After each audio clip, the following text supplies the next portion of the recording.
I'm sort of open now to maybe exploring other opportunities as a result of this experience, because it has been such a positive experience for me. So I feel really fortunate that we have a really good relationship and we can trust each other.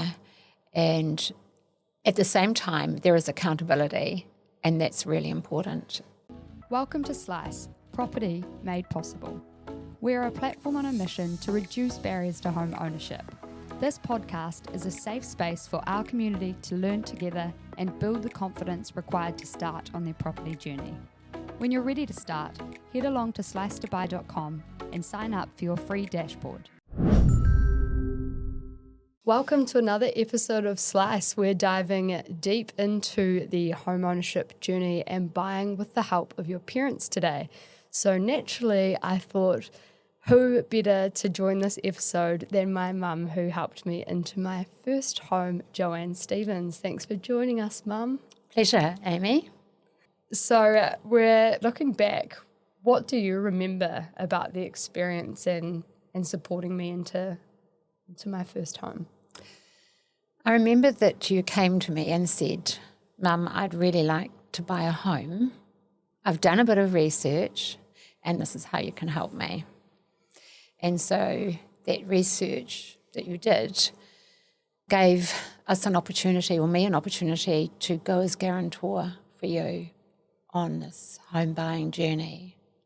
Yeah, so the structure that we did go with was a limited guarantee, and on slicetobuy.com throughout that dashboard we talk about the different approaches, which can be a limited guarantee, a general guarantee, or it could be, giving cash or a loan potentially. So it just depends on what your circumstances are and what the circumstances of your parent or parents are. And in our case, it seemed that a limited guarantee would be the best opportunity for me to get in, having a smaller deposit but a relatively good sort of salary for that first home. And so the limited guarantee we did meant that if I did fail to make repayments on my property, the first home, that there was some risk there for Mum and she might have to pick up those repayments. How did you feel about that? Well, being conservative by nature, it was a big decision for me to make. And having had to work hard for so many years to get where I am today, I was loath to reach a decision without giving it due diligence and having conversations with friends and colleagues as to whether this was a good thing for me to be looking at this stage of my life as I sort of head towards retirement one day. Was this something that I should be looking at? And what sort of feedback did you get from friends and sort of trusted people that you spoke to? The advice was very much proceed with caution, and terrible things can happen within families, and what if she is unable to pay? Having given that some thought, and then also knowing that Amy was really on a very good salary at the time, and knowing that I could trust her, I believed I could trust her. And after lots of robust discussion, I felt I could quietly, with a little more confidence, proceed. With a little more confidence. Well, I guess that's the thing. There's always going to be that risk and the fear that, what if the worst goes wrong? But that's where we have, with the Slice platform, our co-ownership agreements, and that sort of guides you through some of the robust discussions that we had, probably more organically, but it takes you through in a structured way so that you can actually agree on how you're going to manage that investment and what if the worst case does happen. There's definitely some fear there, but do you think there was anything that sort of helped you get over that hump and think, actually, I think this is a good idea or something that I could benefit from as well? You were very persuasive. And also, this was an opportunity for me to assist Amy into her first home. I also felt that she was contributing a sufficient amount herself, and sometimes you just got to bite the bullet and take a bit of a risk sometimes. Yeah. Albeit a considered one. Yeah. Yeah, I mean, that's with anything with your finances, when you're investing in shares, when you're investing in property, whenever you're investing in something, there's always a degree of risk, I guess. So it's really just, as you say, doing the due diligence, but having those robust conversations. And I think we were probably lucky in a way that I had that experience working in the bank and some legal understanding, and I brought together quite a proposal that had, a spreadsheet with figures, what this could look like, how you could benefit. But in some ways, I feel like at times that was challenging too, kind of navigating through all of the information. How did you kind of manage that when I bombed you with emails about all of the different options? I always checked in with you and asked for further clarification. I always felt, to be honest, deep down, that I was taking a risk, but it was a risk I was prepared to take. And the fact that in the end,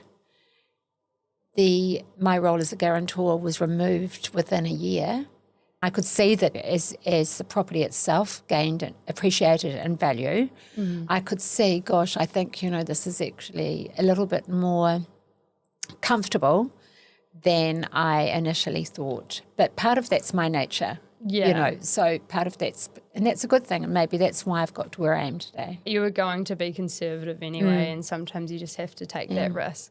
And you don't know how it's going to work out. No, so tremendous amount of trust involved in you that this would work out, and a certain amount of, crossing my fingers. We did end up agreeing on a way that you could benefit with in mind, that you would work so hard to purchase your property, and you're obviously moving towards retirement and looking at what that looks like for you. So we did actually have discussion around how you could potentially benefit, and we did agree on a percentage share once that guarantor was removed. Was that sort of a factor for you, or how did that influence your decision making? I was putting my property at risk, and if worst came to worst, I would have to start paying a mortgage, and I haven't paid a mortgage for a long time now. So that would have left me with a feeling of uncertainty. So I did feel it was fair, and I think it's important that she realised that there had to be a bit of a payback in return for that commitment. And for me to go guarantor, that was a big deal for me. Because it's also about the education around kind of finances and investment, and you never really get anything for free. So I feel like there was a bit of a give and take. But I think it's really important, as it can be challenging when you get money for nothing. Not that we were necessarily in the situation to just go, here's, 100 grand, 200 grand or anything like that. But then it becomes challenging for those people to necessarily manage that money because they haven't actually sort of understood the real worth. Or had to work for it. And then, as a result, it can be hard to necessarily take that money and grow your wealth, or, invest safely and get that kind of financial capability without sort of having some understanding that, to get to B, you have to do A. Moving into that retirement conversation, how did you feel about making this decision, knowing that, did you feel that this might adversely or positively impact your retirement? Just knowing I was going to get a percentage on my investment, really, that was a bonus. Yeah, and I'm sort of open now to maybe exploring other opportunities as a result of this experience, because it has been such a positive experience for me. So I feel really fortunate that we have a really good relationship and we can trust each other, and at the same time there is accountability, and that's really important.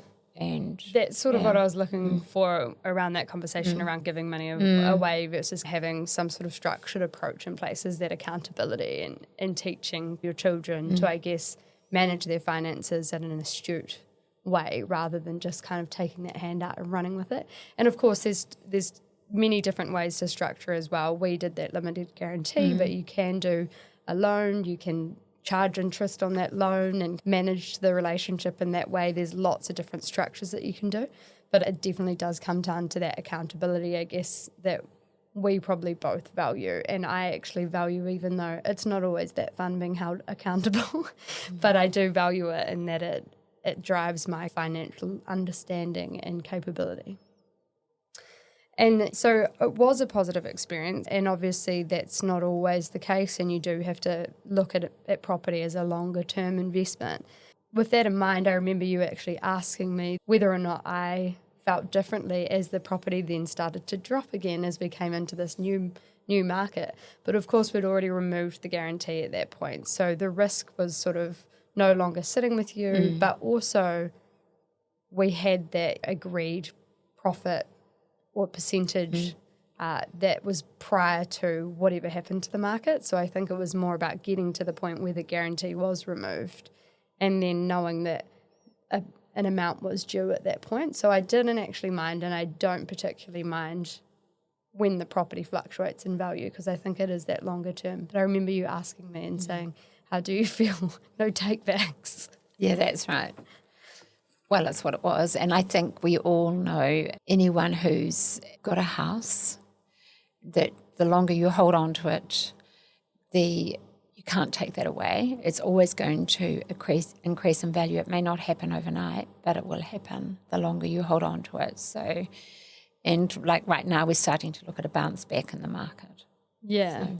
I mean, it's just constantly fluctuating, isn't it? But it was interesting that you're like, oh, I wonder how she does feel after this. But I think at the end of the day, I felt relief, actually, being able to remove the guarantee prior to any of that. And that was a real chase. I paid the loan down a little bit extra to get the amount right so that I could revalue and remove that guarantee. So it was more one of relief that prior to it dropping a little bit, you were no longer at risk and it was sort of sitting with me.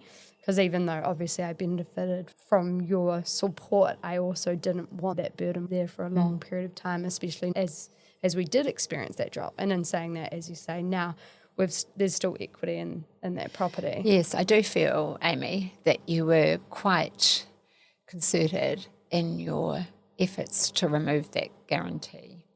Yeah.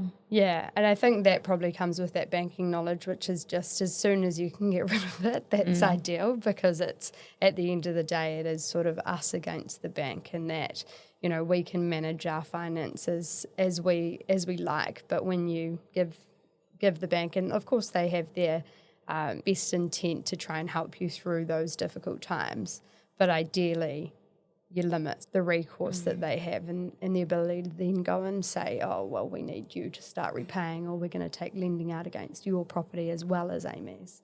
So I think that was definitely well-timed, and that we kind of got that done before we saw the drop. But as you say, it's just a timing sort of. How do you think this experience has impacted our relationship?